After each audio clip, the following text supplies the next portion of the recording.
the church history, okay? Yun, recording in progress. Once again, good evening to everyone. Good evening to our BSMT classes. Uh, Teaching you here in Canada, and it's nice to see all of you. Good morning here and good evening there in the Philippines. And our topic for tonight is in the book of Numbers. All right. So if you will open your Bibles in the book of Numbers. Last time we talked about the book of Leviticus. It is the way of God, the commands of God to the people, ordinances, laws, so that they could enjoy their fellowship with the Lord. So if you remember, no, the key verse in Leviticus chapter 1 verse 1, the Lord called unto Moses and spake unto him out of the tabernacle. So nung una kinausap ng Diyos ang nation of Israel outside the tabernacle, because marami siyang gustong ipagawa sa. Am I clear? My voice is clear? Maliwanag. So mag-open cam lang kayo para makita ko kayo. Gusto niyang ipakita ng Panginoon na siya ay banal, all right? If you remember our topic, that He is a holy God. He wants to show His people that He is holy God. So you are unclean, you are sinner, so you are outside. So in order for you to have a fellowship with me, in order for you to enjoy your relationship with me, you need to do these things. So that's the book of Leviticus was written.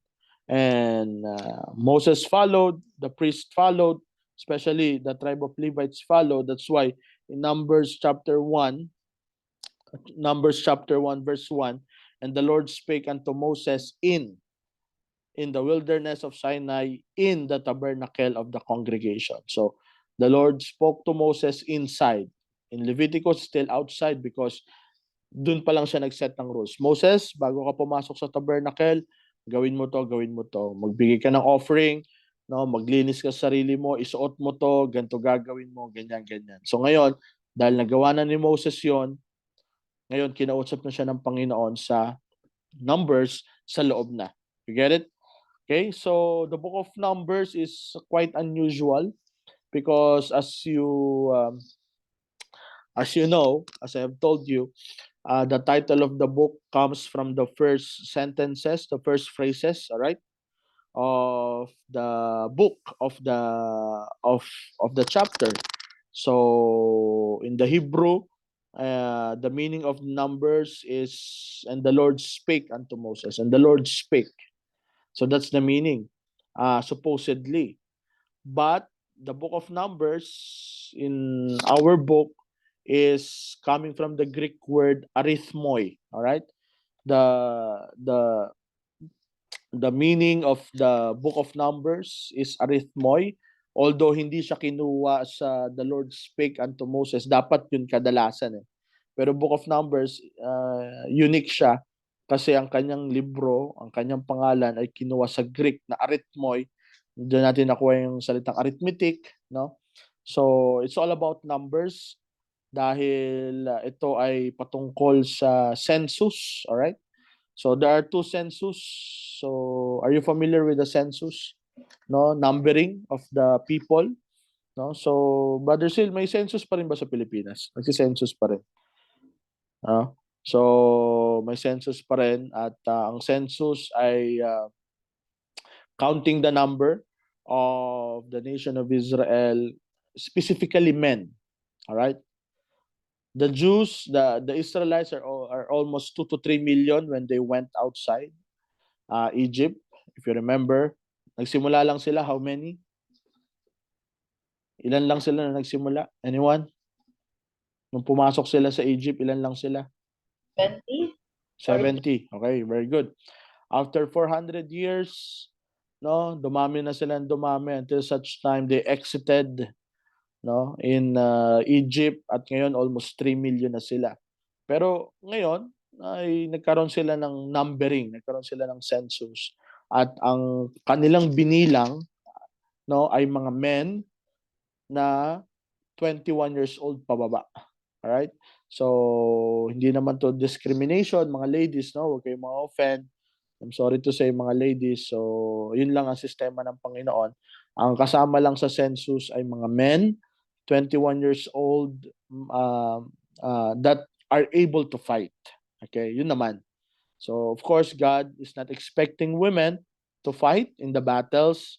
He was just expecting the women to be the keeper of the house, to take care of the family, to cook, and to take care of the children, their sons. But sa atin mga men, tayo ang counted sa bilang. At maganda tong principle. It's a good principle, mga kapatid, because if we will count, ito yan gawan nyo if we will count, dyan sa BBC, ilan ang mga members dyan. Pero if we will just count, 21 years old na men pataas. Alright? Ilan yung mga kagamit-gamit para sa ministry at para sa Panginoon. No? So, the first census ay matatagpuan natin sa first part at yung second census naman ay matatagpuan natin sa last part, no? So the first census is around 600,000 3,550. Okay? So sa chapter 1 verse 46. So these were all the men, no? At ito pong 600,000 plus na to ay sila po yung mga fighting men. They could able to fight in the battle 21 years up. All right? So there's nothing wrong in counting, all right? As long as your motivation is not pride. You remember David, he counted the number of Israel after the war. And the Lord plagued him. The Lord sent an angel of death because the motivation of King David, bilangin natin ilan tayo dahil nanalo tayo. So there's nothing wrong in counting. Kaya nga God is always counting. If you remember in the book of Acts, right? 3,000 got saved, 5,000 got saved, 'di ba? Multitudes got saved. So merong nagbibilang. Kaya Marimar, sinong taga-bilang diyan sa church? Sa Tansa at sa Bacoor. Mahalaga ang attendance. I'm always asking you, all right? Dapat aware kayo. Pag mini-message ko some of you, I'm always asking, ilan ang umattend, ilan ang wala, ilan ang ganyan. Because God is concerned in numbers. All right? So, katulad nga nito, numbers. No? So, huwag niyo isipin na hindi mahalaga ang bilang, kaya nga meron tayong accountant di ba, Brother Sil? Kaya nga nagbibilang tayo ng offering. The same as the people. But the motivation must not be pride. Marami kami, kaya mananalo kami. Katulad niyan, nagpabilang tayo for people who will come tomorrow in the Sport Fest, right? So we will know how many food will be prepared by sino magluluto. Kayo na dyan? Okay, Preacher Mark. So Preacher Mark knows how many he will cook. That's why I pointed out. Kaya Preacher Mark, ang sasama bukas na wala sa listahan, huwag niyong bigyan ng pagkain dahil wala sa listahan. All right? So, ganun lang kasimple 'yon. The Lord is concerned in numbers. That's why he is counting the people for the battle. And sadly, no, after the counting in the last part, sila ay naging 600,107.30 na lang. Almost 1,800 yung nawala in the span of 40 years, mga kapatid. In a span of almost 38 years plus. So meaning, hindi sila nadagdagan. Ang dami pang namatay. Because the command of God, i-delay niya talaga, patatagalin niya talaga ang nation of Israel, hindi talaga sila makakapasok sa promised land, not until all the 21 and above nung first census ay mamatay. You get it? Yung mga nakapasok sa promised land ay mga new generations. They are the new generations, they are the new people. And all the first people ay namatay because of their stubbornness, because of their rebellion, because of their hard-headedness, because of their complaining, no? At lahat ng yan. Except of two. Who is that two? Sino yung dalawa? Maliban sa dalawa na original na nakapasok. Ah, sino? Of course, syempre, Joshua and Caleb. Out of the original, sila lang dalawa yung original. Even Moses, hindi nakapasok. Get it? So, yung 21 plus dito sa first census, lahat po yan namatay after 40 years. Okay? Kaya nga, pagdating ng after 40 years, ang census na ng Nation of Israel na fighting men is 601,730. Anong meaning nun? So within the gap of 40 years, Sister Gina, hindi nadagdagan. Ang dami pa nga nawalan. Tapos yung mga dati pa, nagkanda si Mat na namatay pan lahat, no? Kaya nga nakakalungkot. Actually, the book of Numbers is uh, uh, uh, one of the saddest book, no? Because 2/3 of the history ay hindi na dapat na isulat. Pero may nangyari kasi, if you remember, sa Kadesh Barnea, no? Dito rin sa Book of Numbers na kung saan, because of their unbelief, hindi sila nakapasok.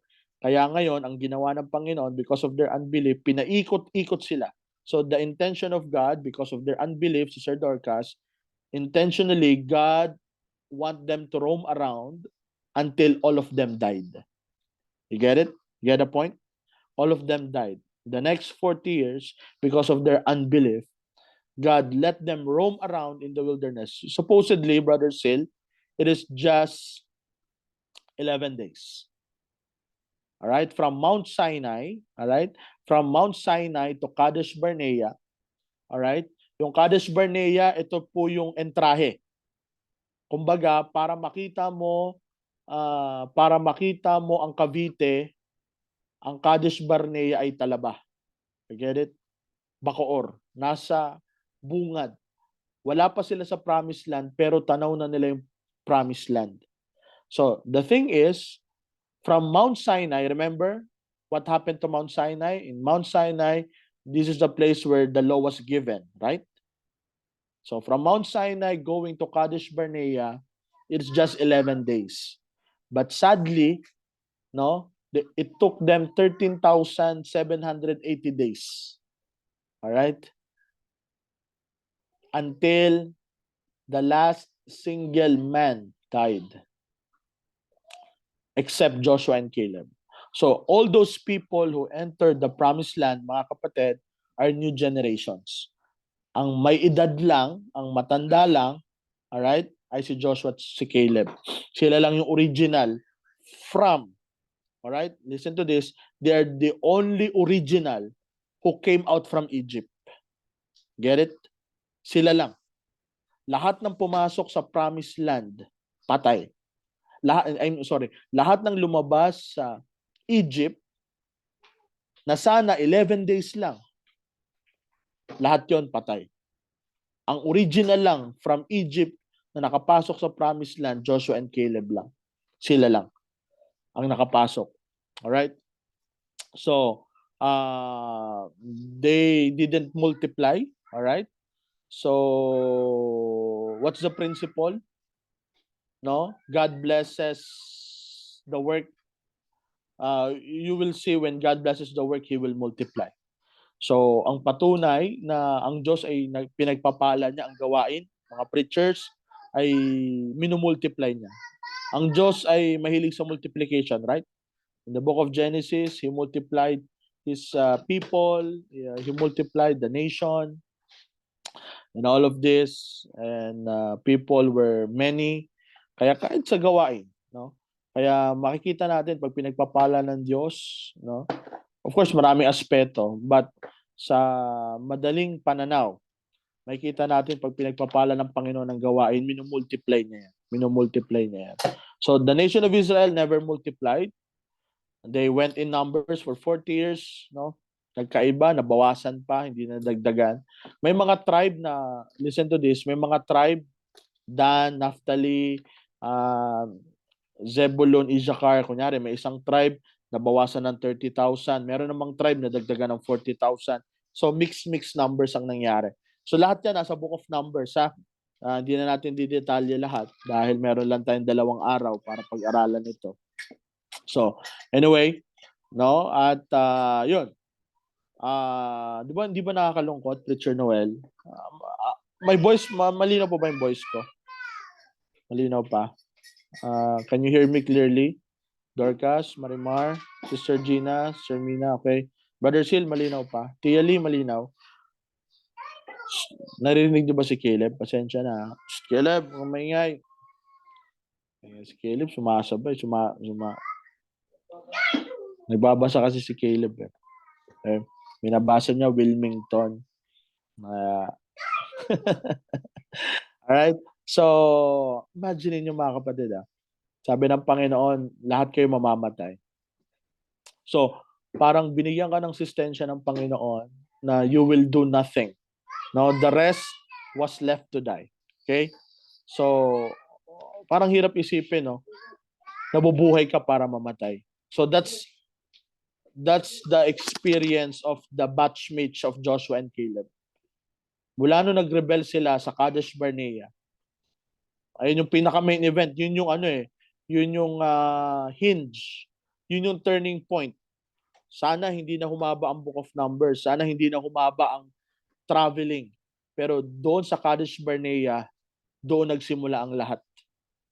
Kaya yung remaining people, mga kapatid, lahat sila ay nabubuhay na lang para mamatay. They are just waiting for their death sentence because God allowed them to stay, to roam around, all right? They want to, because ito nangyari. If you remember the story, God commanded Moses, each tribe, right? Get one leader and have a spy to spy out the land, right? Every tribe, 12 yun. So yung 10, negatibo. Tama? If you remember, the 10 were negative about the report. Sir Moses, pagbalik ng 12, Sir Moses, may kalaban, higante, marami tayong mamamatay tayo, ganyan and everything. So, nakakalungkot lang kasi na-miss nila yung opportunity. They missed the opportunity na sana nakapasok na sila sa promised land pero hindi sila nag-move. So, mga preachers, mga leaders, mga tawag nito, mga BSMC students, palitan na natin yung words natin. Pag may problema, Preacher Mark, palitan na natin, imbis na problem, palitan natin may opportunity. Alright? So, nakita nung 10, problem. Pero nakita nung 2, Joshua and Caleb, opportunity. Diba, mag-iiba perspective natin. So, for example, Brother Sil, maliit ang offering, problem. Sister Jean, problem. Pero palitan nyo na yung words, opportunity ito. Opportunity that we could see God working. Opportunity to see that God is providing. In the ministries, Peter, Mark, Preacher Noel, Preacher Johnny, problem. Upa, financial, change it. Just change it. It's an opportunity. So, what's the principle here? Na makita po natin dito, don't miss the opportunity. Alright? When God gives you something to do it. Kaya tama yan, Sister Gina. Mayroong opportunity na Bible study dyan. Tuloy-tuloy lang, malay nyo. Diba? Dahil sa Bible study dyan sa inyo, magtuloy-tuloy na ang gawain at sila'y masave. So, there's an opportunity. Don't think the problem as a problem at itself. Yes, it's a problem. But think of the opportunity that we could do there, right?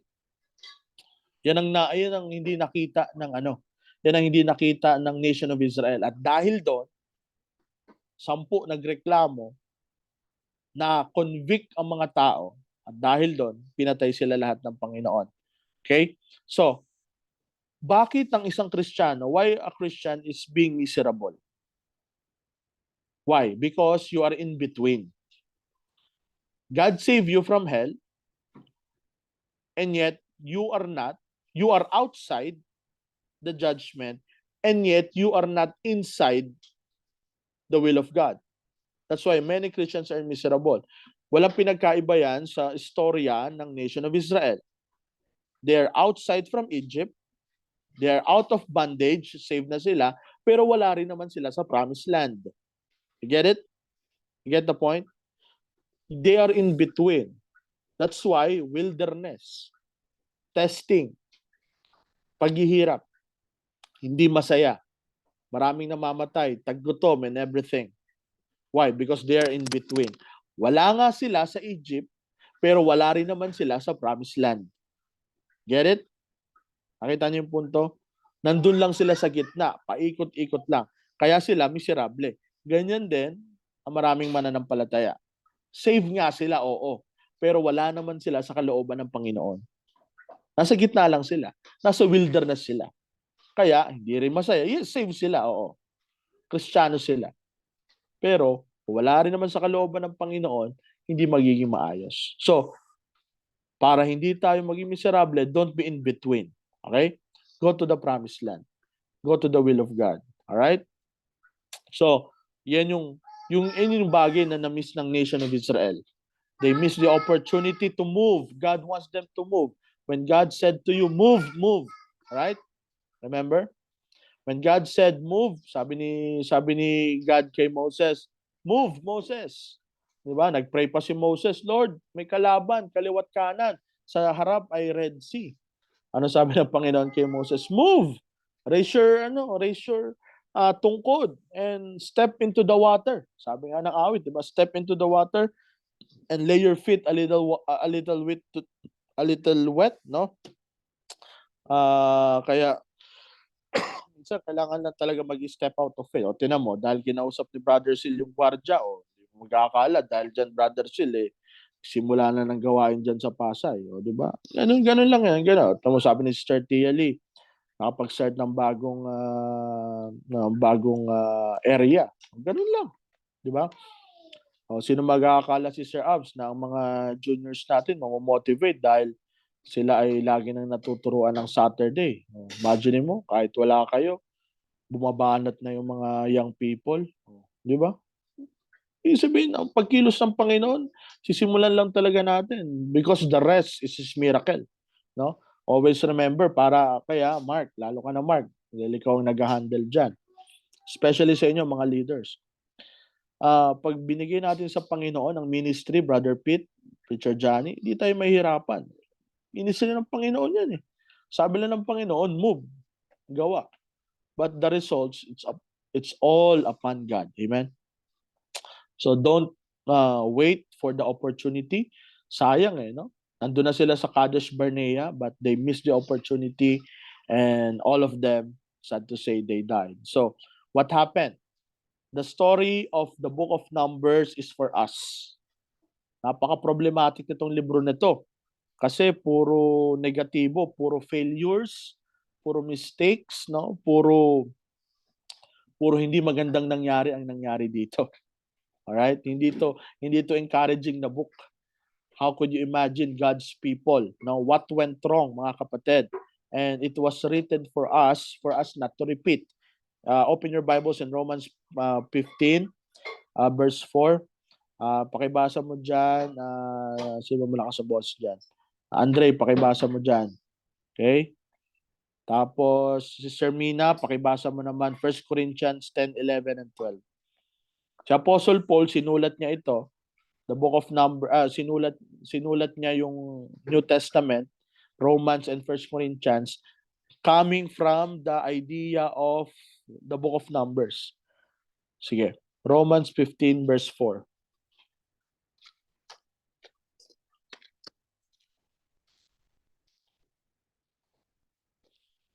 What is the reason why the book of Numbers was written? Romans 15 verse 4, for whatsoever things were written aforetime were written for our learning, that we through patience and comfort of the scriptures might obtain. Amen. Thank you, Brother Andre. For whatsoever things were written aforetime were written for our learning. Amen? Kaya nga tayo nag-aaral ng book of Numbers, right? para hindi na maulit yung mga dating nangyari. It's for our learning that we through patience and hope scriptures might have hope. So Sir Mina, pakibasa 1 Corinthians chapter 10 verse 11 and 12.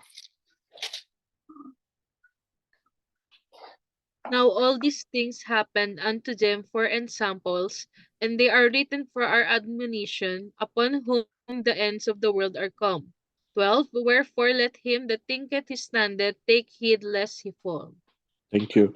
So, the context of 1 Corinthians chapter 10, kung babasahin niyo yan, ito po yung nangyari sa nation of Israel. Alright? So, babasahin niyo na lang at ito yung nangyari sa kanila. So, in conclusion, sabi ni Apostle Paul, sa verse 10, akyat ka lang. Sabay si Caleb, nagtuturo din. So, tinan niyo sa verse 10, murmuring. Yan, diba? Neither murmur ye as some also of them murmured and were destroyed of the destroyer. So, si nation of Israel, they keep on murmuring. Kaya yun, ano nangyari sa kanila? Lahat to nangyari sa kanila. So,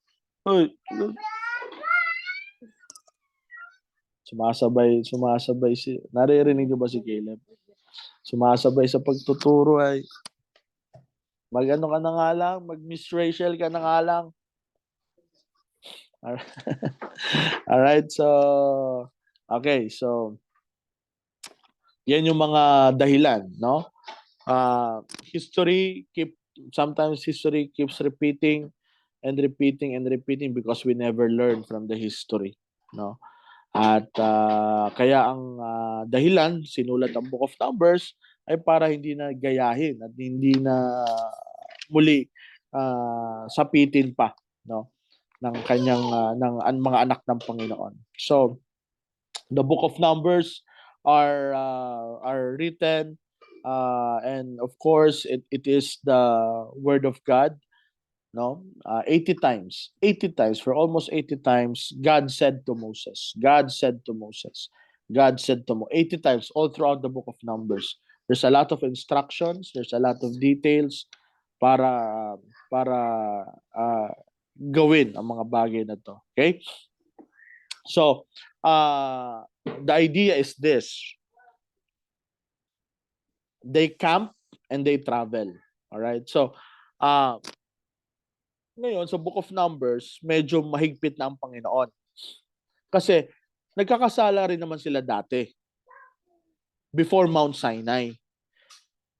Pero ngayon, dahil kinasal na sila, nagkaroon na ng marriage, nung from Egypt to Mount Sinai, parang ligawan pa lang. Alright? Engagement pa lang. Pero from Mount Sinai, going to Promised Land, they are now wedded with God. Kaya, nung una, nagkakasala sila, pero saktuhan lang ang parusa ng Panginoon. Pero ngayon, dahil ibinigay na ang lahat ng commandments, all the commandments were already given in Mount Sinai, and God expect them to do it properly. That's why the sanctions are greater. Kaya pag nagkasala, after Mount Sinai, matindi na yung mga parusa ng Panginoon. Okay? So what happened is this. They will sit down and they will listen to what God said. All right? And after they listen, after they hear from God's word, they will stand and now they will walk. So, ganito.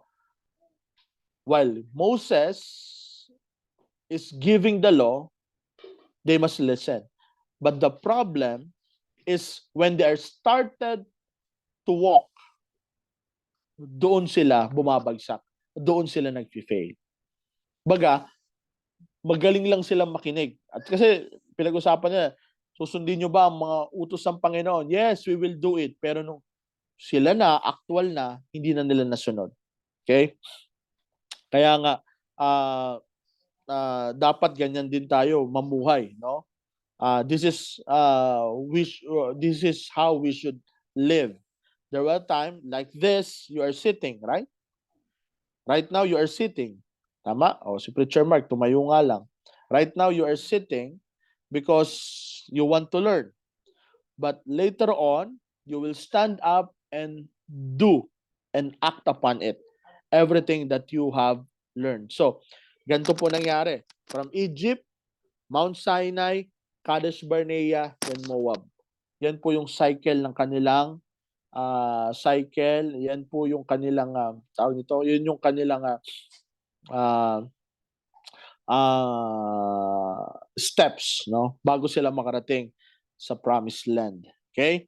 So they will sit down and listen to what God said, but when they got up, that's the time they start being in trouble. Doon na sila nagkakasala, doon na sila nagkakamali. Okay?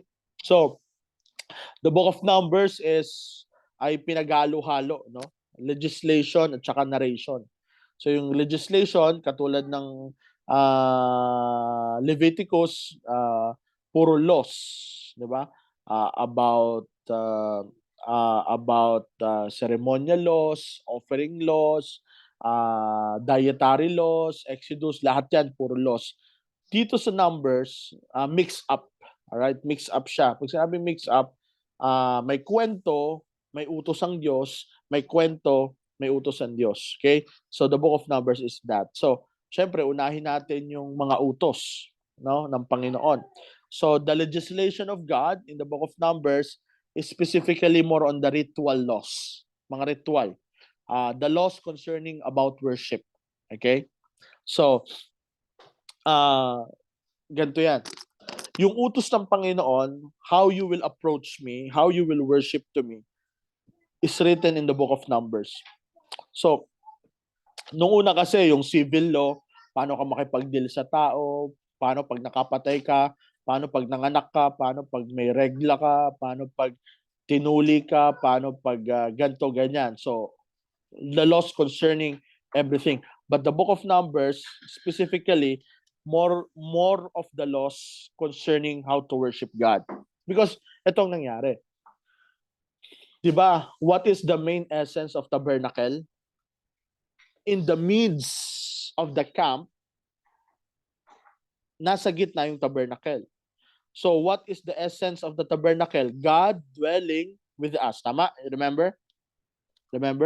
The main essence of tabernacle is God is with us. Tabernacled with us. He is dwelling with us. Ngayon ang problema, the problem, TLE, is ang tao, minsan, ay nasasanay na paglahi kang nandyan. Darating sa point na baka makalimutan mo dahil ang Diyos lagi mo nang kasama, that God, you're always with God, there will come a time, Teacher Noel, baka maging familiar na masyado sa iyong Panginoon at matitake for granted mo na siya. Alam mo yon? Pag ang isang tao, lagi mo nang kasama, lagi mo nang nakakausap, minsan, di ba, bumababa na ang respect, bumababa na ang, alam mo na, alam niyo yun, no? Hindi na masyadong importante. Ang Diyos, banal, matuwid, makapangyarihan, He dwelt in the camp. He dwelt in the tabernacle. Baka ang tao masanay at makalimutan na nila ang kabanalan ng Diyos, ang kaluwalhatian ng Panginoon, maging over-familiar. Yun, that's the term. Maging over-familiar na sa tao. Diba? Pag masyado kang close sa tao, di ba? Minsan, kukunin mo na lang yung gamit na walang paalam. Minsan, magsasalita ka na lang ng kung ano-ano. Pero pag nahihiya ka sa tao, may preno-preno ka pa. Pero pag ikaw ay familiar na sa isang tao, mabibiro mo na, maaasar mo na, makakantsaw mo na, di ba? Over familiarity. Yun naman ang ayaw ng Panginoon. Yes, I am dwelling with you every day, 24/7, but, all right, but don't get over familiar because I'm still a holy God. You get it? Don't take me for granted. Ayun ang gustong makita, yan ang gustong ipakita sa atin ng Panginoon dito. Kaya when you worship me, no, it's not about how you feel you want to approach God, but ito ba yung gusto ng Panginoon? Because maraming tao, bahala sila kung paano nila i-worship ang Panginoon sa gusto nila. Kasi nga, over-familiar eh.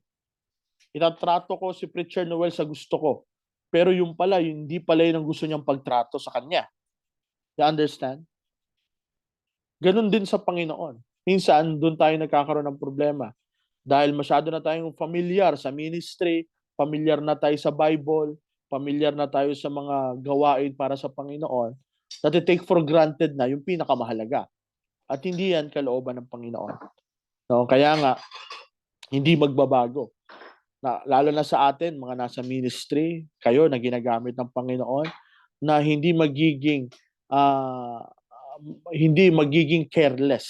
May tatlong bagay akong siguro yung bukas iba matatapos natin, but the three main lesson in the book of Numbers are this. Number 1, be careful.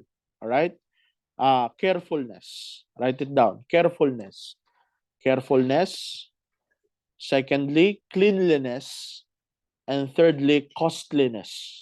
Okay? Down. The three main lesson in the book of Numbers are simply this: carefulness, cleanliness, magiging malinis, at costliness. No?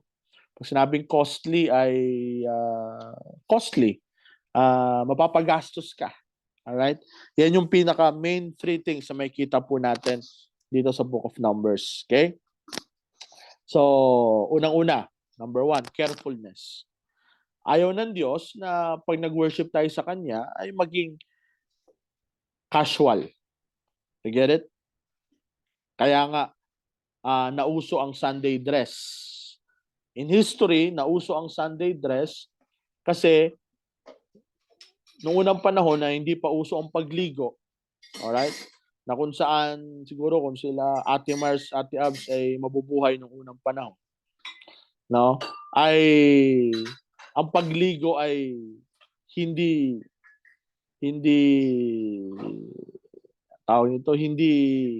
standard. Hindi pa masyadong kailangan. Kaya nauso ang Sunday dress kasi pag Sunday, palit lahat. Alright? Palit lahat. Kaya nauso ang Sunday dress from Monday to Saturday, working clothes, hindi naliligo and everything. Pagdating ng Sunday, dapat malinis. Ngayon, ayaw ng Diyos na casual. Pag sinabing casual, hindi careful. Okay? So, kaya nga, tinan nyo na lang sa Google nyo, i-Google nyo. No? I-Google nyo yung sa mga cellphone nyo ngayon, yung camping order sa Book of Numbers ng tribes. Makita nyo na ang buong tribes ay nakapalibot sa tabernacle. Doon sa east side, yung tabernacle, yung gate ng tabernacle, lagi nakatutok yan sa east. Tingnan nyo sa Google nyo. Hindi na ako nakapagpagawa ng PowerPoint kay Angel eh. Yung east side, lagi nakaturo yan sa, yung lagi yan, nandyan, nagsisimulan kay Judah, yung main tribes nakapalibot sa bawat corner, tapos inaalalayan ng iba't ibang mga tribe. At within, yung mas malapit pa sa tabernacle, nandoon yung mga clan ng mga Levites. Gershon, Kohath, Merari. Tapos yung sa pinaka-gate ng tabernacle, si Moses, Aaron, at yung mga priests. Diyan sila nakatira. So, the priest, Moses, Aaron, and the Levites are surrounded just outside the tabernacle, and more outer ay nandun na yung mga tribes. And the tribe that is leading are the tribe of Judah. And because as you know, eventually, this is where the tribe where the Lord Jesus Christ will be born. Okay? So ang Diyos, meron siyang tinatawag na order. No? May tinatawag na camping order at meron ding tinatawag na marching order. No? At kung titingnan nyo, ang nation of Israel in aerial view, it's look like a cross. Pinakita ko na sa inyo yan before. No? So, merong order. Hindi kahit saan pwede. Hindi kahit anong gusto mo pwede. Ang Diyos, siya ay very careful when you approach Him. The Lord is very detailed, no? Minute detail.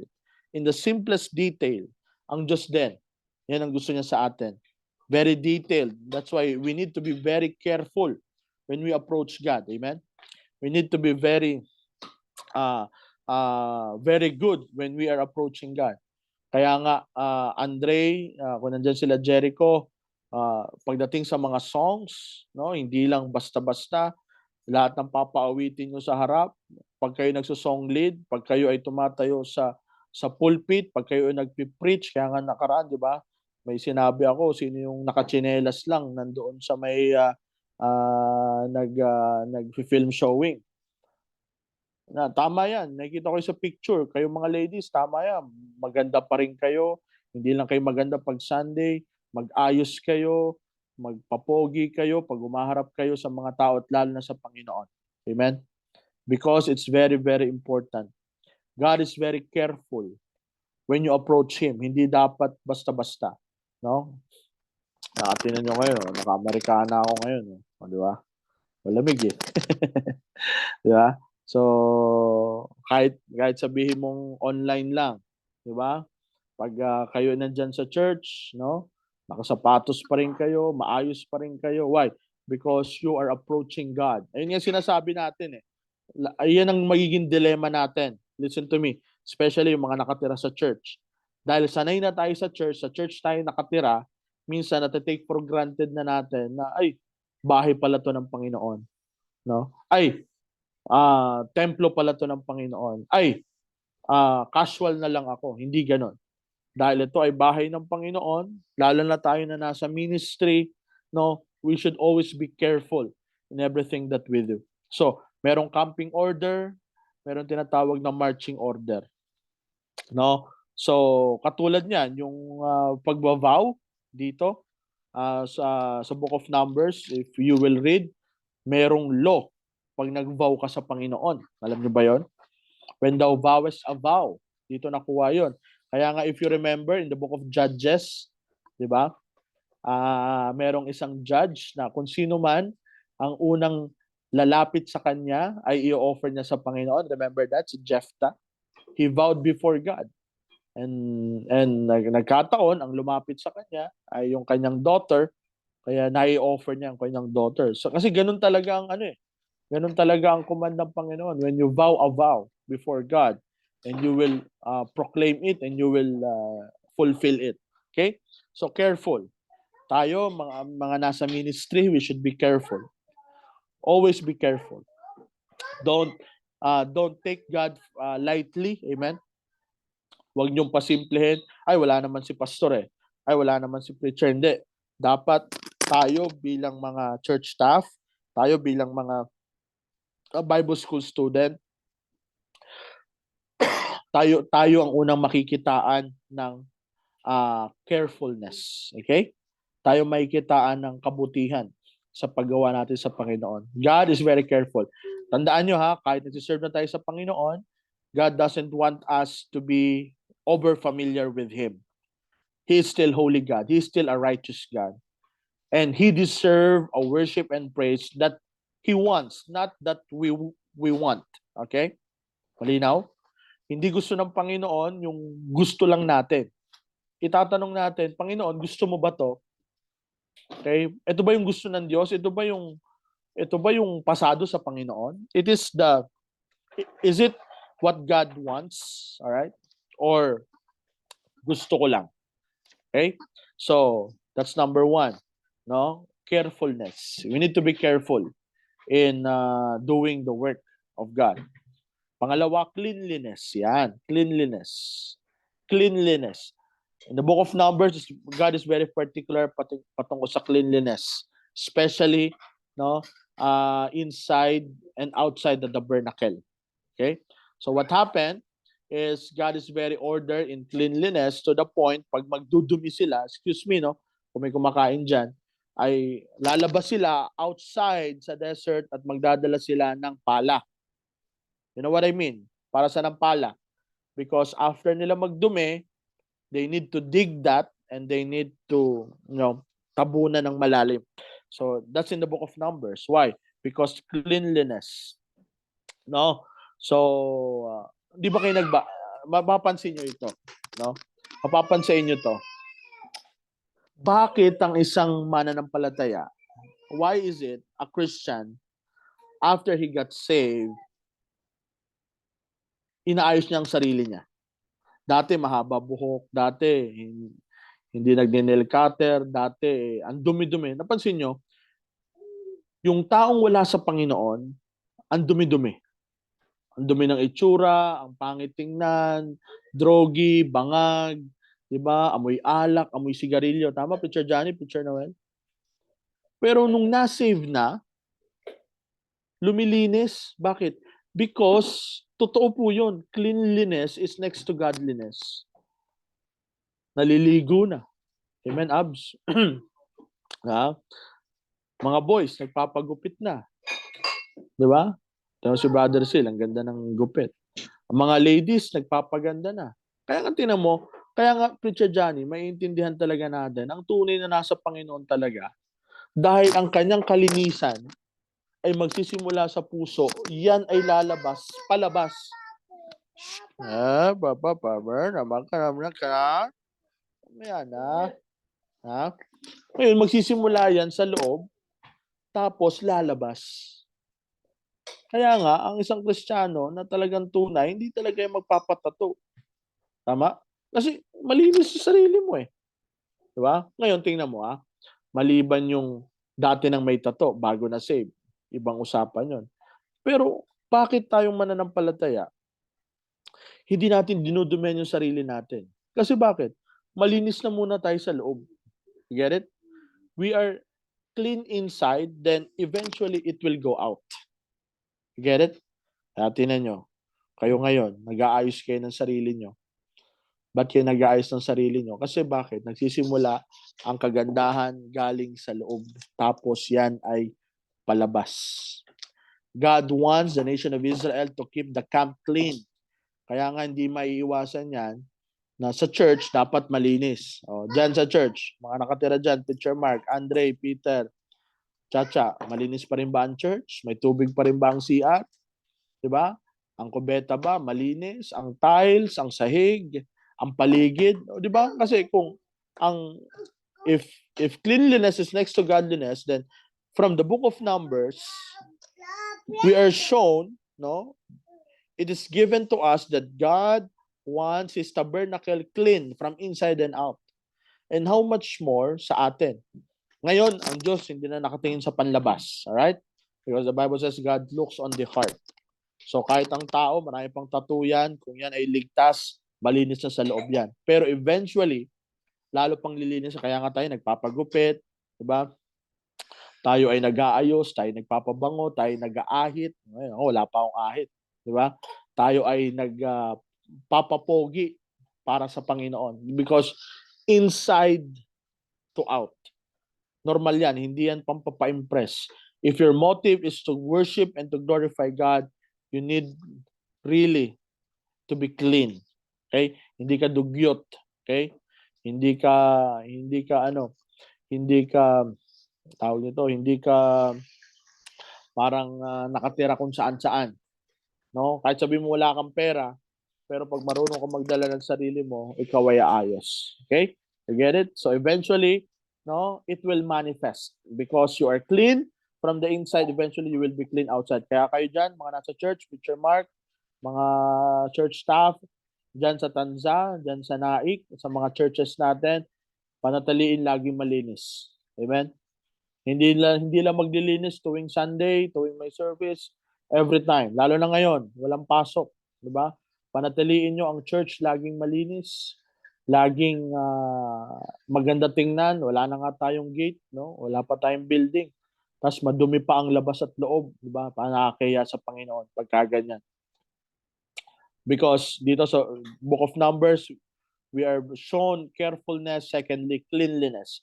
God is very, very much detailed about cleanliness. Pag binasa nyo buong Numbers, makikita nyo kung gaano kalinis ang Panginoon, especially inside the tabernacle and outside the tabernacle. Okay? So, kaya dyan sa church, panatiliin nyo na malinis. Laging may tubig ang CR, ang kusina, walang hugasan, ang kubeta, hindi mapanghi, no? Ang mga halaman, nadidiligan. So, yan ang trabaho natin. Lalo na, ilan na lang kayo dyan nakatira sa church. Gawin nyo. Hindi lang pag Sunday, kundi maging kasanayan nyo. Diba? Maging kasanayan nyo, kahit yung mga kwarto nyo. Why? Because ang Panginoon naglilinis mula loob palabas. At dahil malinis ka na sa loob, dapat ang paligid mo malinis din. Okay? So maliwanag ba yun? So pangatlo is costliness. Yan. Dito tayo magtatapos. Costliness. And we will just continue tomorrow. 10:00 na pala. Okay? Costliness. Ano yung costliness? Meaning sacrifice. Ang pag-approach sa Panginoon, dapat careful ka, dapat malinis ka, at syempre, it will cost you. Alright? Hindi to basta-bastang approach lang. In the book of Numbers, we are shown their sacrifice, listen to this, is daily. Meron pang daily, meron pang weekly, at meron pang monthly. Kita niyo yan. Teacher Noel. Ang sacrifice ng nation of Israel in the book of Numbers is very costly. Why? It will cost you another animal. It will cost you another sheep. It will cost you another goat that you love. It will cost you another precious thing for you. So, when you approach God, it's very costly. Why? Because without the shedding of blood, there is no forgiveness of sin, right? Tama? With the shedding of blood, there's no forgiveness of sin, there's no remission of sin. Then therefore, listen to this, then therefore, forgiveness is costly. Alright? Dahil dyan, ang kapatawaran ay mahal. Mukhang libre magpatawad. Pinatawad tayo ng Diyos, but the forgiveness of God is very costly. To the point that the cost of the death of His only begotten Son, the Lord Jesus Christ. But in the Old Testament time, it will cost you an animal. It will cost you something. No? Because they are giving their tithes, they are giving their offerings, they are giving their sacrifices. Eh ngayon na nga lang, tithes na nga lang binibigay natin. Pagdating sa offerings, wala na. How much more yung sacrifice? The last kind of giving that we could give to God is what we call sacrifice. That's why we call it sacrificial giving. Ito yung klase ng giving na masakit na. It will really cost you a lot. That's why in Romans chapter 12, I beseech you therefore, brethren, by the mercies of God, that you present your bodies a living sacrifice. Why? Because your dear life is very costly to you. You get it? Your dear life will cost you. Alam nyo mga kapatid, pagpunta ko dito, dami nagsasabi, Pastor, dito ka na lang magstay. Pastor, dito ka na. Pastor, dito ka na. Ngumingiti lang ako. Bakit ako ngumingiti? Kasi alam ko sarili ko, hindi naman ako tinawag dito. Siguro, datawagin, pero sa ngayon, ay hindi naman. Because I already give my life. I already did Romans 12 verse 1 and 2. So, kung ako'y magiging ordinaryong Pinoy, na magpapayaman, magpapasarap ng buhay, baka pwede pa. But I already offered my life to God as a living sacrifice, and that life is very costly. Pinag-uusapan nga namin ni Ma'am Shi. Sabi ko, siguro Ma'am Shi, kung hanggang ngayon nasa Amcor pa rin ako, baka may kotse na kami, may bahay na kami. Diba? Pero ngayon, diba, motor-motor lang kami. Wala naman kaming bahay. Diba? At yung bahay na tinitira namin sa Classic. Baka siguro kung nasa Amcor ako, baka pwede pa. Dahil ang kinikita ko doon malaki. But giving or sacrifice to God is very costly. Sa iba, pwedeng panghinayangan. Kaya yung iba dito, nanghihinayang, Pastor, sayang naman, uwi pala kayo, hindi pala kayo mag-iisa. Akala ng iba dito na kami maninira. Sabi ko, hindi po, bakasyon lang po kami. Hindi po kami mag-i-stay dyan. No? Ay, sabi ko, gusto ko na nga umuwi. Di ba? Ako lang, gusto ko na umuwi. Pero syempre, meron kaming itinerary dito. But notice this. When you give your life to God, it is very costly. Sometimes it will cost your job. Sometimes it will cost your dreams, your ambitions. Why? Because in worshiping God is very costly. Yung mga pangarap nila para sa iyo, yung mga iniisip nila para sa iyo, yung mga panghihinayang nila para sa iyo, tapos iniwan mo yon, kapalit ang sacrifice mo ng buhay mo para sa Panginoon, it's very costly. Iba hindi yan maiintindihan. Ang iba hindi yan mauunawaan. Some of them will not understand that. Why this person kaya niyang i-give up ang lahat ng bagay para sa gawain ng Panginoon. Dito, maniwala kayo, dito, puro pera-pera dito. Diba? Meron dito mga kapatiran, 3 trabaho. Oh, 3 trabaho. They will start early, then they will end up late. Kaya nga, nakakalungkot, kahit Sunday, may work. Kasi magastos manirahan dito, no, mga kapatid. Pastor Ricky are living in Toronto, not in Saskatchewan, not in Alberta, not in Calgary, not in Vancouver. They are in Toronto, the capital of Canada. The most expensive, one of the most expensive cities in the world. Lahat ng bagay dito, laging may plus tax.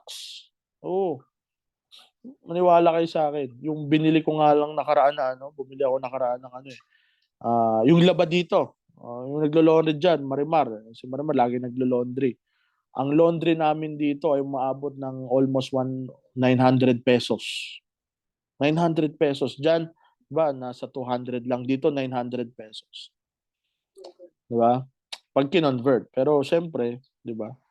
Iba yung bayad dito sa laba, iba yung bayad sa dryer. Magkaiba yun. Diba sa atin, isa na lang. Dito, iba yung bayad sa washing machine na pangsabon, iba yung washing machine na pang-dryer, magkaibang bayad. Napakamahal. At talagang, kaya nga minsan, ang hirap Pero, pag-pray nyo lang. Ako nagsusumikap. Kaya makapaghanap ng may mga speaking engagement na din tayo sa ibang mga church. Siyempre pag may lab gift yan may rubber shoes si Andre, may pasalubong din kayo kahit papaano. Pero kahit ako nagsusumikap, kahit sana papaano makapagpadala ng pasalubong. 'Di ba? Kaya Tiali, mahirap pala dito sa Davao, kaya pagka pupunta dito sa Davao So, pero kung kalooban ng Panginoon, mapunta kayo dito, wala namang masama. Pero make sure, tatawagin kayo ng Panginoon dito. Because ako nga lang, almost 1 month pa lang ako dito. Talagang iba. Talagang para sa matibay. Lahat dito, mabilisan. No? Mabilisan ng galawan dito. Ang mga tao, lagi nagmamadali, Brother Sil. Oh. Alam mo yon, meron dito Ito grabe. Late na darating, yung pamaaga uuwi. Oh, Sister Gina. Darating mga 10:30 service dito, darating dito 11:30 magti-12. Tapos 30 minutes lang, alis ulit. Pasok na. Pakita lang. Bye. Ganun dito, kaya talagang iba-iba. Kaya it's very costly to live here. Pero how much more sa pag-serve natin sa Panginoon? Okay? That's why forgiveness is very costly. Kaya nga, kung kayo ay nagbigay ng buhay sa Panginoon, praise the Lord. Hallelujah. Glory to God. It's very costly. No? Because we need to approach God the right way. Amen? When you approach God, dapat right way. Tama. Hindi yung kahit anong gusto natin. Okay? So, kaya nga, when we come to worship, Preacher Mark, mga music in charge, kayo sa music, dapat maayos talaga. Kasi yung music, piniprepare ng Diyos yung puso Di ba? Kasi nag-ready na tayo ng pag-worship natin sa Panginoon. Okay? So, simple as this, come prepared. Ganun lang yan. When you come to church, come prepared. Sarili nyo, offering nyo, tithes nyo, damit nyo, itsura nyo, come prepared. Don't take God lightly. Dapat every time, listen to me, every time you will worship God, dapat it will cost you. Hindi naman yung talagang mapapalaking gastos ka, pero pag in-approach mo ang Panginoon, dapat yung talagang nasasaktan ka, to the point na oras mo talaga yan. Kaya nga, hindi obligado, kundi talagang kinakailangan because worshiping God and sacrificing to God will really make you prepare something. Gabi pa lang, di ba, Preacher Noel, nagpa-plancha ka na, nag-aayos ka na ng damit, matutulog ka ng umaga, mapupuyat ka kadalasan. Because you are ready to worship God. Okay? Ano bang gusto ng Panginoon? Ano bang gusto ng Diyos para sa akin? Okay? So yun po yung ano dyan. Yun po yung pinaka-idea dyan. So, be careful, be clean, no, and it will cost you. And after that, what the Bible says, the Lord will smell the sweet-smelling savor. Amen? Why? Because He was pleased when you approach Him. Tingnan nyo, basahin nyo sa Hebrews 12, verse 28 to 29. Basahin mo, Sir Marimar. Hebrews 12, verse 28 to 29. Hebrews 12. Malinaw pa ba boses ko? Malinaw pa? Malinaw? Okay. Hebrews 12, verse 28 to 29. Tingnan nyo paano dapat daw mag-worship sa Panginoon. Sir Mars, pakibasa. Hebrews chapter 12, verse 28 to 29. Wherefore, we receiving a kingdom which cannot be moved, let us have grace whereby we may serve God acceptably with reverence and godly fear, for our God is consuming fire. Wow. Tayo nyo mga kapatid. Wherefore, whereby we may serve God acceptably with reverence and awe. Yung awe dyan, yung A-W-E, awe. Awe and wonder. Godly fear. Reverence. May buong paggalang. No? May buong pagsamba. Tapos, pagsamba natin sa Panginoon, basta-basta lang. Kaya tama yan. Nakikita ko kayo, kahit mga service, naka-necktie, naka-Americana, naka-dress. Tama yan. Why? Because it's very biblical. Serve God acceptably with reverence and godly fear. So, Pastor, bakit costly? Bibili ka ng mamahaling damit. Para sa party, hindi. Para sa Panginoon. Tama? Bibili ka ng mamahaling sapatos. Hindi, ito ng lumang sapatos, church lang naman eh. Ay, wag ganon, ha? Amen? Wag ganon. Minsan, pag nandyan ako, si Mina, nakikita ako, naka-boots, matataas na boots. Mahalang boots. Nakadress kayo ng magaganda, mamahalin. O sabihin na natin okay yung iba. Pero okay lang yan. It still cost you. Di ba? Kaya hindi ka bibili ng damit dahil party. Right? Hindi ka bibili ng damit dahil merong okasyon na importante. Bibili ka ng magandang gamit, una muna para sa Panginoon. Secondary na lang yung party. Tama? Kaya normal lang yan. Nagumasos kayo ng mamahalin para sa Panginoon. Sabi ng Bible, serve God acceptably with reverence. Isang bagay lang yan, pagdating lang yan sa material. So, hindi excuse na luma naman para sa Panginoon, yung bago para sa party. Hindi ganon. Dapat baliktad. Itong bagong damit ko na binigay sa akin ng ninang ko, ng tita ko, para yan sa Panginoon. Mga boys, okay mag-alala. Marami nagbigay sa akin ng long sleeve. Marami tayong paghahatian ng long sleeve pag-uwi. Amen? Pag medyo maliit-liit, medyo maliit-liit. Naghahanap pa kami ni Ma'am Shee ng mga, marami kasi nagbibigay ng damit dito eh. Tapos pag uwi ko dyan, magbibigay din ako ng mga jacket. Dahil ang dami nagbigay ng jacket. Kaya mga pang-motor natin, meron din. Okay? Tapos, nag-iipon na rin ako ng mga pwedeng may pasalubong. Okay? Kaya, syempre, tinan mo ngayon, nagbigay sa akin ng Americana. Diba? Di man nag-Americana. Dahil may nagbigay na sa akin ng Americana, mag-Americana na tayo. Diba? Ganun lang. So, give God, no?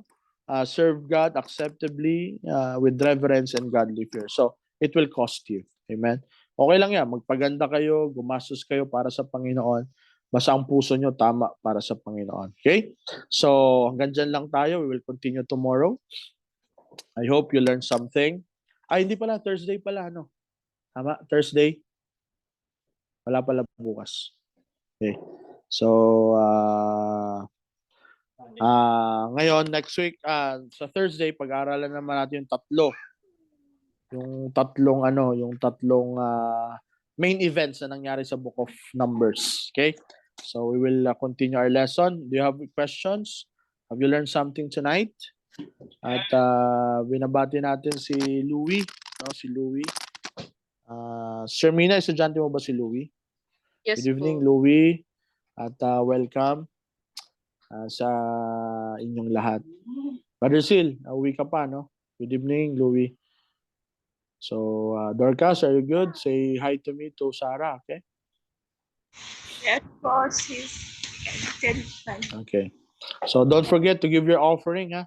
Pag nakita nyo si Sister Angel, magbigay na kayo ng may tanong ka, Marimar? Pastor, ano po yung census? Yung number. Pagbibilang ng tao.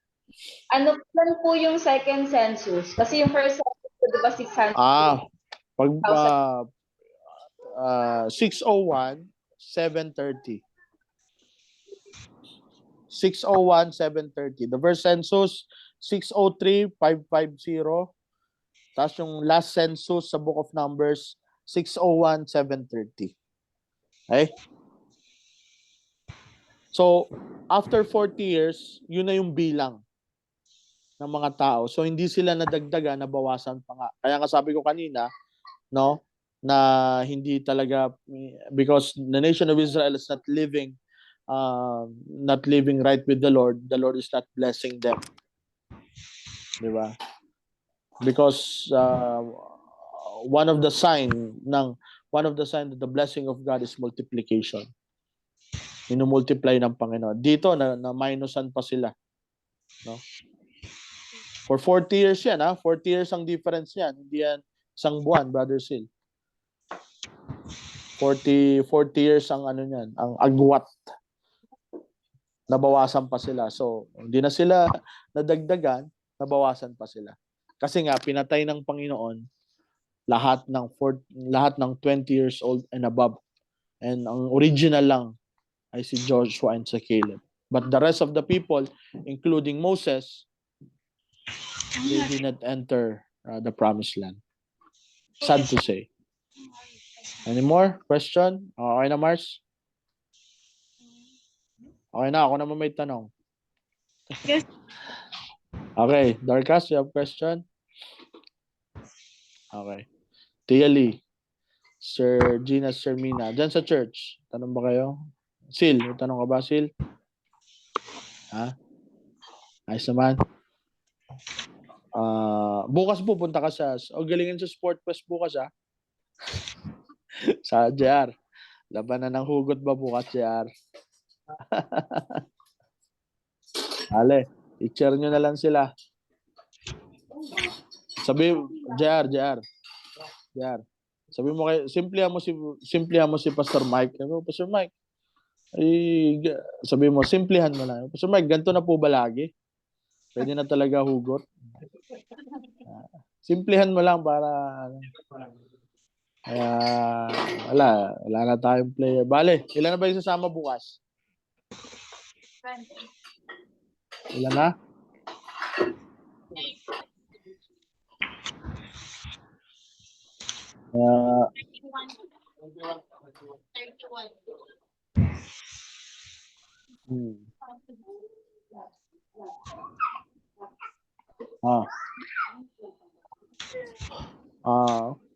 May panggas pa kayo dyan? Gamitin nyo na, magagamit ba yung ano ba magagamit ng sakyan bukas? Gamitin ba yung high ace?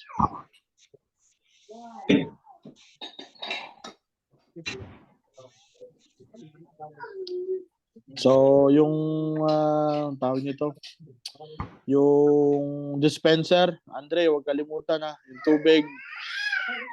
Magdala din kayo ng electric fan para baka sobrang init, baka may kasama kayong bata. So, yung katulad ng ginagawa natin. Pero yung tubig make sure huwag ibigay sa iba yon dahil sports yan, may maiinom Extension cord, huwag niyong kalimutan. Kaya, tapos, pwede daw ata magtinda eh. No, sa mga gusto magtinda, magtinda kayo. Ha? Pwede kayo magtinda-tinda doon. Kung gusto nyo magtinda ng may separate naman na ano, may binigay na lugar para sa mga gusto magtinda. Kaya gusto nyo magtinda-tinda, pwede. Okay? So, video Huwag nyo kakalimutan yung mga video. Okay? So, bye-bye na, bye-bye. Eh, bye-bye. Okay, kasi ano. Okay, sige, Brother Sil, closing prayer tayo. Thank you, Tia Lee, Louie, thank you. At salamat sa inyo. Caleb, sige. Say bye-bye to them. Sige, Brother Sil. Let's pray po. Manaming Diyos, Diyos ni Abraham, Isaac, and Jacob, Panginoon, sa lahat, Panginoon, tayo po natin sa iyo, Panginoon, para po magpasalamat po sa Panginoon sa pagkataon po, nagkagabi po sa amin, may makataon po ng ating BSMT class ngayong gabi, Panginoon. Walang salamat po sa mga wisdom na nakuha namin, Panginoon, sa mga knowledge na ayaw po na again, Panginoon, sa mga natulang po namin ngayon kayo, Panginoon. Salamat po sa lahat po na ito, Panginoon. Ganyan din po, Panginoon, po sa buhay din, Pastor John. Patuloy niya pagtutulong sa amin, Panginoon. Dalangin namin, Panginoon, na patuloy niyo siyang ingatan, Panginoon. Ilayin siya sa anumang uri ng mga kapahamakan sa Canada, Panginoon. Mga karamdaman, Panginoon. Patuloy niyo gamitin ng kanyang buhay, Panginoon, para kami po yung mapangunahan sa mga ginagawa pag-aaral sa BSMT, ganyan po sa buong BBC, Panginoon. Panginoon, dalangin namin na sa aming pansamantala pagwawalay, Panginoon. Ingatan niyo po ang lahat ng mga kapatid na magkasiuwian. Panginoon po mga tahanan, Panginoon. Makatin po kami ng city, Panginoon, mga tahanan, Panginoon, at makapahinga po kami para bukas po sa ating mga sports. Kasi ngayon po, Panginoon, ng aktibidad bukas, Panginoon, sports fest, Panginoon. I-bless po lahat po ng mga team o mga churches na dadalo doon, Panginoon.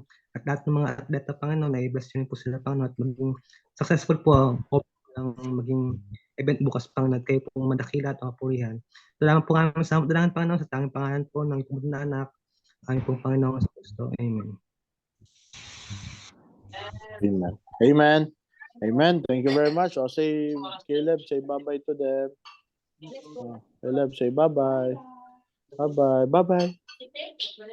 Bye-bye.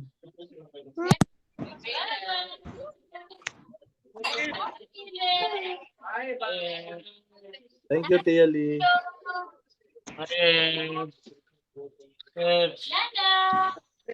Mag-offering kayo, Gorilla.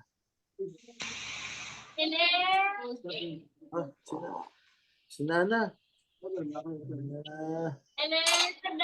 Thank you po, Sir Gina, Sir Mina. Thank you so much. Thank you po. Sama po kayo bukas, no? Sport Fest.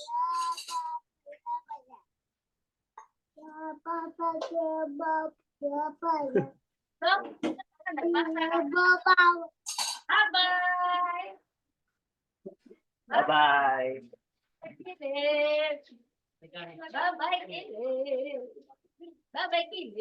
Babay na, no? Pero na magbabay, no?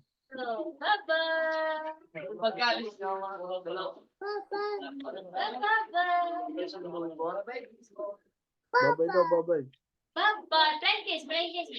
Dorcas, thank you. Angel, thank you. Thank you po, Pastor. Pete, thank you. Andre, thank you. Johnny, Mark, Abs, Mars, Mars.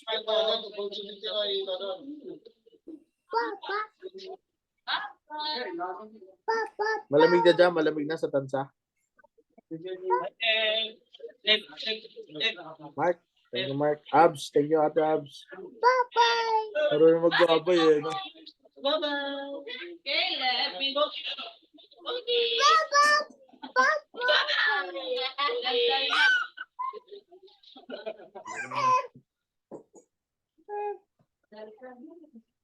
Mark.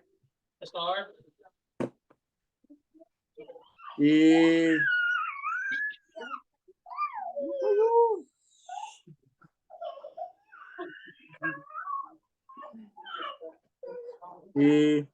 Bukas, bago kayo umalis, Mag-pray kayo ha.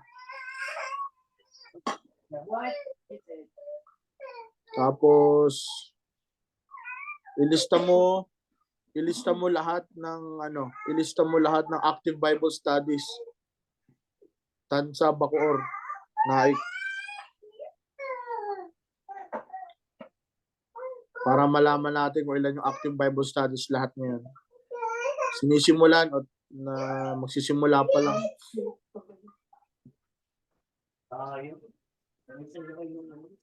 Hingi ka ng report sa lahat ng mga nagba-Bible studies, pati yung mga schedule, pati yung mga Bible study leader. Para mapag-pray natin specifically. Ate Mars, ilan ang Bible study mo dyan sa Tansa?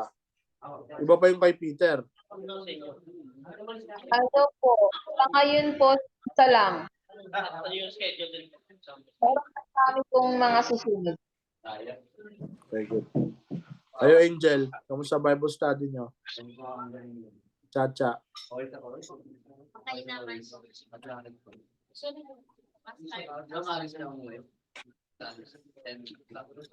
Ate Abs, kailan yung lakad nyo ng juniors? Po, Kailan yung lakad nyo ng juniors? alin po yung juniors retreat? Oo. So, namin yung Kailan? ngayong Saturday. Ngayong Saturday. Sana. Pero kung di ko sa next week na lang. Wala pa silang klase.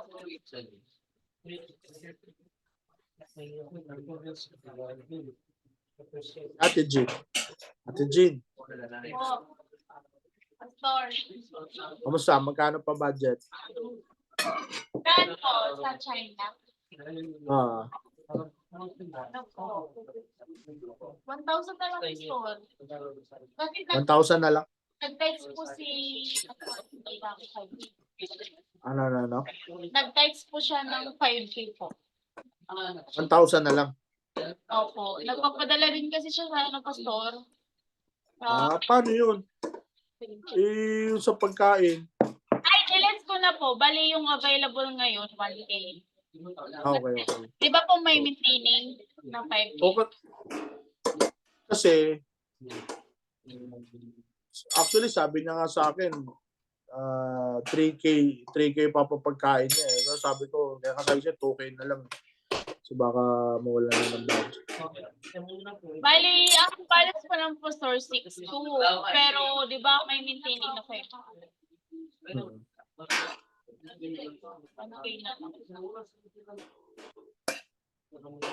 Wala ka na yung pasok bukas. Wala po.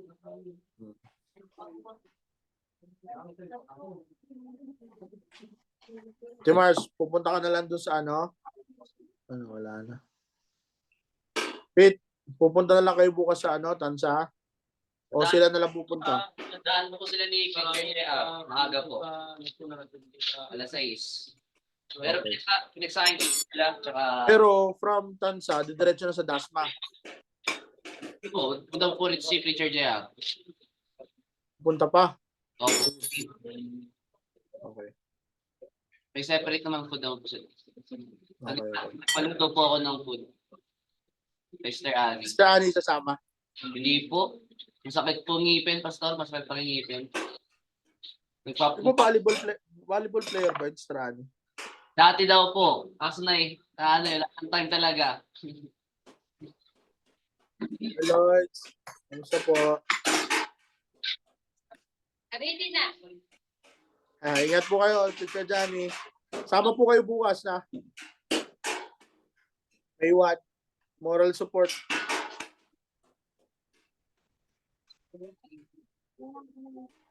Hi, ma'am. Tsaka ako sa iyo. Hi, Ma'am Shi. Ma'am.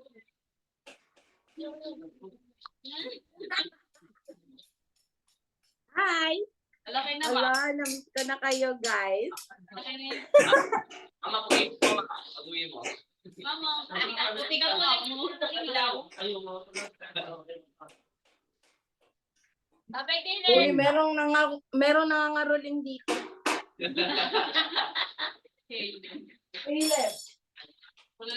Ingat kayo dyan ha. Bye-bye. Balitaan nyo na lang ako bukas. Ingat kayo. Enjoy tomorrow. Sino may data, mag-video mag-video. Ako, Pastor. Ano, Cha, wala na volleyball natin, Cha? I-cheer nyo na lang sila, uy. Pilitin ko po. Ha? I-cheer nyo na lang Cha, yung iba. para nakita ko si mama si Rachel. Opo. Oh, amen. Diara, tuloy-tuloy mo na yung practice. Tara, Romel. Kung wala ko sa TOD. Teacher Noel. Diyan ka na matutulog, Teacher Noel. Oh, puro po ka sasama ka. Siguro kasi parang hindi ka nagpiyanin. Okay. Yung Sunday, kung saan ako sumukso para makaano lang sa sobrang init talaga, Pastor. Okay lang. Sige na. Ingat po. Ingat ka, Teacher Noel. Ay, Lord willing, pag uwi natin, meron tayong hudyong kasama. Okay po.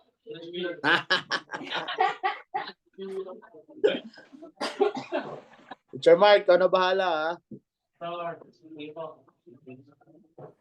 Bye-bye. Ingat kayo. Ingat po yun, Pastor. See you. Thank you po. Ayun.